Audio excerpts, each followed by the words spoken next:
This evening's political panel. Matt Bennett is here, Executive Vice President for Public Affairs at Third Way, our Democratic strategist, alongside Republican strategist Sarah Chamberlain, President CEO of the Republican Main Street Partnership. Great to see you both, and welcome to the conversation. It's like Groundhog Day around here. We're going to do salt all over again. Mike Lawler seems serious. Sarah, should we take him at his word? Absolutely. So he's a member of the Republican Main Street Partnership, as all the New York Republicans are, and they need 40,000. I mean, they are majority makers.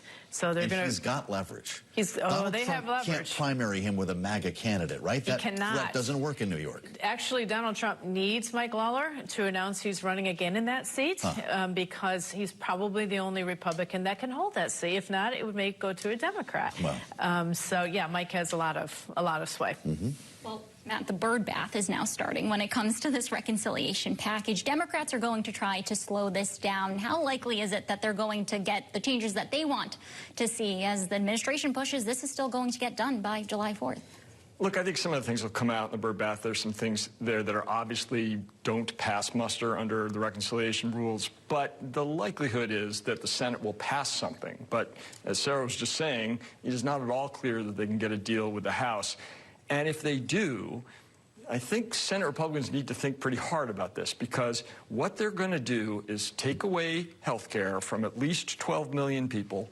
They're going to massively increase the deficit, and most middle-class people are not going to feel a thing.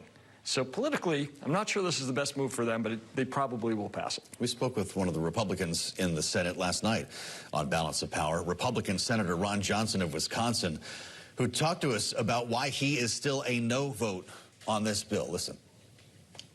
Well, I'm currently a no. I think the House bill is something I basically support, but my problem is it just doesn't go far enough. At most, we'll be reducing spending by about $2 trillion over 10 years. We increased spending by more than $2 trillion in 1 year, from 2019 to 2020. And, you know, it's a budget reconciliation process. We ought to be talking about numbers. The senator told us, Sarah, that he's got enough colleagues who are also prepared to vote no to kill this bill in the Senate. Do you take him at his word? Are there that many Republicans who are prepared to allow a tax hike across the country? So now I think Leader Thune has the toughest job in Washington. Okay. I used to think it was Speaker Johnson. Yes, I do think he does have a group of colleagues that will vote no on this bill. So a lot of negotiations going to be happening. I've always said on the show, I still don't think it's going to be done by July 4th. Right. I hope it does. Right. But there's a long way to go here. And there's a lot of senators who want different things in the bill. So it's going to be a real balancing act. So, Sarah, what is the timeline that you are eyeing? What is realistic at the end of the day for getting this done? The last week in July is what I think. I support Leader Thune. I hope he does this. I think it's wonderful if he can get it through. But I think that right before they break for August recess will be the time frame. When you hear this kind of talk, Matt, you start thinking debt limit.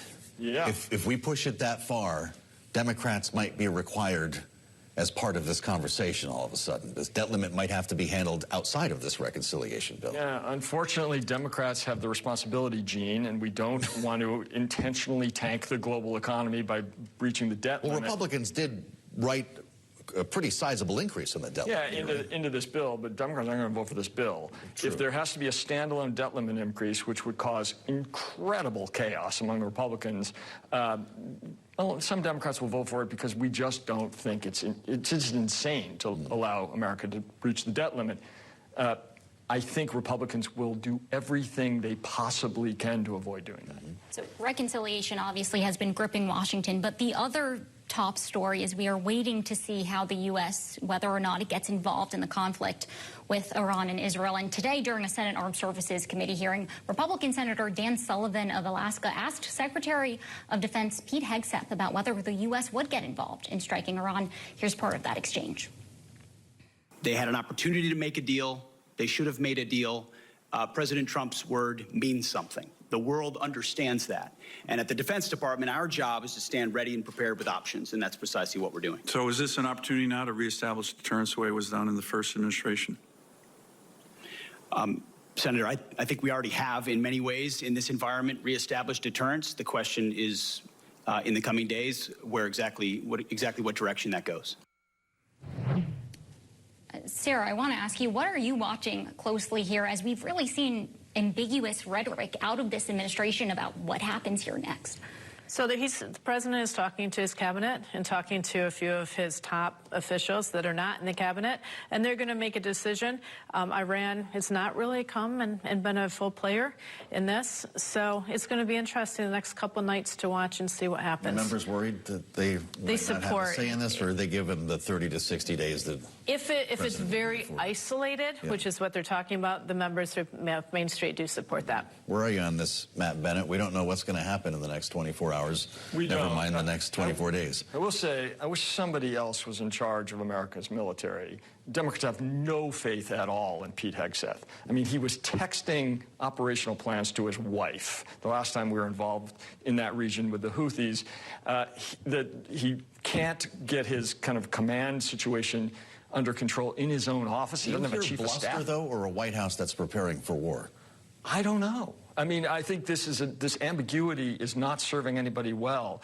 Hegseth said that, you know, people take Trump at his word. What word? Where are we? He seems to be all over the place, as he is on Ukraine and so many other global issues. So no faith whatsoever in our leadership, plenty of faith in our military. If they go forward, they will execute the mission, but very worried about the civilian leadership. Well, Sarah, and President Trump also did campaign in part on getting out of foreign entanglements. We saw some members, including Thomas Massie, come out against this. I'm wondering what your members are telling you about how they're going to thread the needle here, right? We saw J.D. Vance, the vice president, for example, post on X yesterday saying that he would support this, obviously, if it goes forward, but he was known to be somebody that didn't want the U.S. to keep getting entangled in these foreign conflicts. You know, they say that when they're electing it, when they're running, and they mean that, but it's a different thing to sit in the Oval Office and be faced with this. Iran was not willing to come and really negotiate. So I think the members right now will support if it's isolated. I still think this is more of an isolated. I don't think we're going to go to war. I think that's over the top. I think it's going to be an isolated incident, if anything at all.